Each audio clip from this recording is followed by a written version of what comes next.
ஓம் சாந்தி. இப்போது ராஜயோகம் என்றால் என்ன என்று பார்ப்போம்.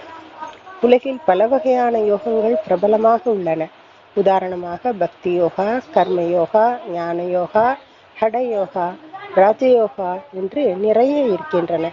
ஆனால் இந்த வகையான யோகங்களில் மிகவும் எளிதானது மற்றும் உயர்ந்தது ராஜயோகம்தான். யோகம் என்றாலே இணைப்பு அல்லது சந்திப்பு என்ற பொருள். இப்போதெல்லாம் யோகா என்று சொல்வதன் மூலம் மக்கள் உடல் பயிற்சிகள், பிராணாயாமம் அல்லது ஹடயோகம் ஆகியவற்றை நினைவு செய்கின்றனர். இந்த விதமான யோகாசனம் என்பது உடல் ஆரோக்கியத்தை அடைய நமக்கு உதவும். மேலும் ஒரு குறிப்பிட்ட அளவிற்கு மன ஆரோக்கியமும் கிடைக்கும்.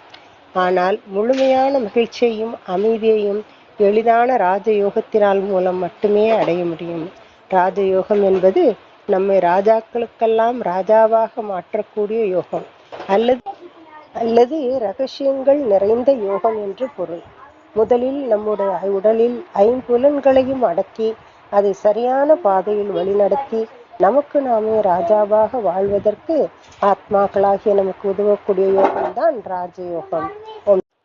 பல பிறவிகளாக மனித ஆன்மாக்கள் உடல் உணர்வு எனும் மாய உணர்வில் சிக்கி அழியக்கூடிய உடல் மூலமாக உறவை ஏற்படுத்தி வாழ்ந்து வருகின்றன. 2 வயர்களை மேலேயுள்ள ரப்பர் உரையுடன் சேர்த்து இணைப்பதன் மூலம் மின்சாரம் அதன் வழியாக செல்லுமா, அல்லது அதன் உள்ளே இருக்கும் செப்பு கம்பிகளை இணைப்பதன் மூலம் மின்சாரம் செல்லுமா? அந்த ரப்பர் உரை என்பது உடல் உணர்வு. உடலினும் உணர்வு நிலையிலிருந்து பிறரையும் உடல் ரீதியாக தொடர்பு கொள்வதன் மூலம் அழியாத மகிழ்ச்சி மற்றும் அமைதியை அடைய முடியாது. ஏனெனில் காம, குரோத, லோப, மோக, அகங்காரம் எனும் பஞ்ச விகாரங்கள் தான் அந்த ரப்பர் உரை. அதனுள் இருக்கும் செப்பு கம்பி என்பது ஆத்மா. நம்மை நாம் ஆத்மா என்று உணரும் போதுதான் நமது இயல்பான உணர்வுகளான உண்மையான எவ்வித எதிர்பார்ப்பும் இல்லாத அன்பு, அமைதி, சுகம், சாந்தி, ஆனந்தம் மற்றும் சக்திகள் நம்மிடம் வெளிப்படும். பிறருக்கும் பரம்பிதா பரமாத்மா சிவன் நமக்கு ஞானம், யோகம், தாரணை, சேவை என்ற 4 பாடங்களை கற்றுக் கொடுக்கிறார். இதில் யோகம் என்பதை மிக எளிமையான வார்த்தைகளில் நமக்கு புரிய வைக்கிறார். அவர் அதை யாத், அதாவது நினைவு என்று கூறுகிறார். யாரையாவது நினைவில் கொள்வது ஒரு இதயபூர்வமான, இயற்கையான, எளிதான மற்றும் நிலையான செயல்முறையாகும். நாம் ஆத்மாக்கள் இந்த உடலை விட்டு தனியாக இருக்கும் போது அனைத்தையும் உள்ளடக்கிய ஒரு விதையைப் போல எவ்வித செயல்பாடும் இல்லாமல் தான் இருக்க முடியும். நாம் ஐம்பூதங்களால் ஆன உடல் அல்ல. இந்த உடலை இயக்கக்கூடிய சக்தியாக, ஆத்மாவாக நாம் தான் இருக்கிறோம் என்று உணர்வதற்கு கூட இந்த உடல் நமக்கு வேண்டும். அதே போல்தான் பரமாத்மாவும் இந்த முழு சிருஷ்டிக்கும் விதையைப் போல இருக்கிறார். ஆனால் அவரும் ஒரு உடலுக்குள் பிரவேசம் செய்த பின்தான் அவராலும் செயல்பட முடியும்.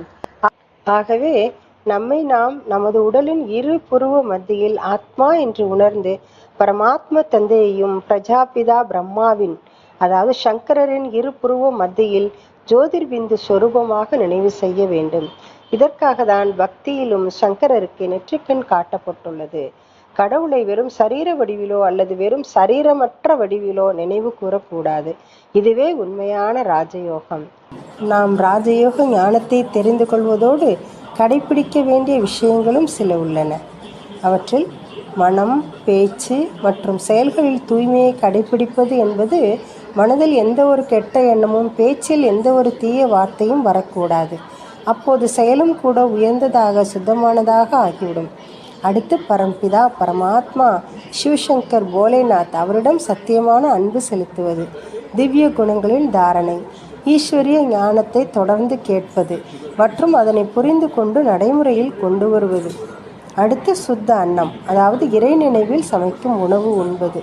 பிறகு சத்தியமான பிராமணர்களின் சங்க பிரபாவத்தில் வருவது.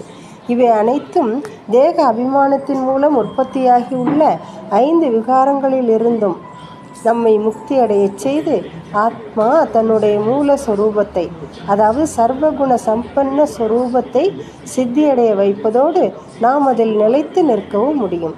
அப்படிப்பட்ட பிரபுவை, இறைவனை நினைவு செய்வதற்கு அமிர்த வேளை நேரம்தான், அதாவது அதிகாலை 3 மணி முதல் 5 மணி வரை மிகவும் சிரேஷ்டமான சமயமாக இருக்கும். ஏனெனில் அந்த நேரத்தில் வளிமண்டலம் அமைதியாகவும் தூய்மையாகவும் இருக்கும். மேலும் நமது மனமும் விழிப்புடனும் அமைதியாகவும் இருக்கும். ராஜயோகத்தின் தினசரி அந்த பயிற்சியின் மூலம் ஆன்மா தூய்மை, அமைதி, பொறுமை, அச்சமின்மை மற்றும் பணிவு போன்ற நற்பண்புகளை நமக்குள் நிறைக்கிறது. இதனுடன் ஆன்மா அஷ்ட சக்திகளையும் அடையப் பெறுகிறது. ராஜயோகத்தின் மூலம் நாம் பெறக்கூடிய அஷ்ட சக்திகளில் முதல் சக்தியாக பொறுமை சக்தி இருக்கிறது. பொறுமை சக்தி அனைத்து குணங்களுக்கும் ராஜாவாக விளங்குவது. பொறுமை எனும் குணம் பழங்கள் நிறைந்த மரம் தலை சாய்த்து நிற்பதைப் போல், அதனை கல்லால் அடித்தாலும் பழத்தையே தருவது போல், நாமும் பணிவுத்தன்மையுடன் அனைவருக்கும் நல்லதையே நினைக்க வேண்டும். இரண்டாவதாக அனைத்தையும் ஏற்றுக்கொள்ளும் சக்தி, பவர் ஆஃப் அக்செப்டன்ஸ். அனைத்து நதிகளும் கடலில் சென்று சேர்கிறது.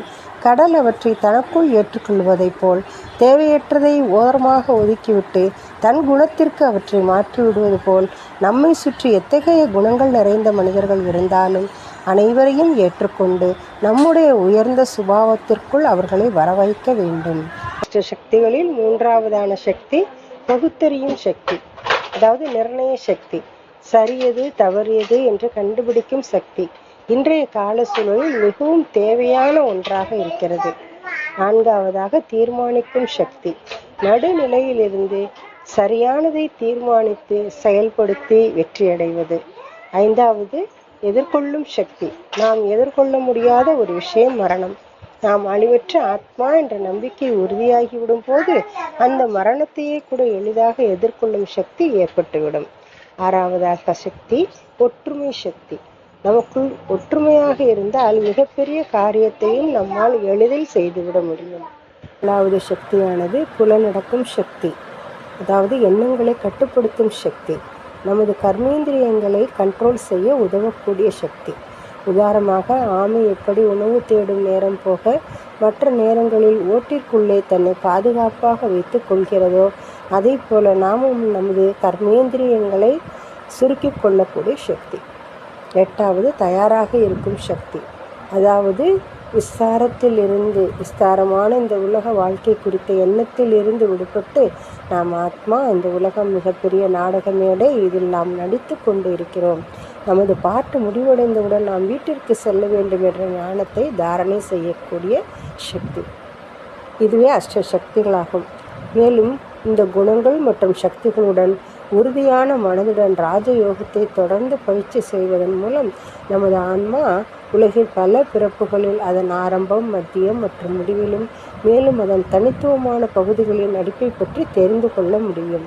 நாம் வீட்டில் இருந்து கொண்டே உலக ஆன்மாக்களுக்கு அமைதியையும் மகிழ்ச்சியும் தானம் செய்ய முடியும். இந்த வழியில் நாம் சுயத்தையும் உலகத்தையும் ஒரே நேரத்தில் மாற்றம் செய்ய முடியும். சுய மாற்றமே உலக மாற்றமாகும். ஓம் சாந்தி.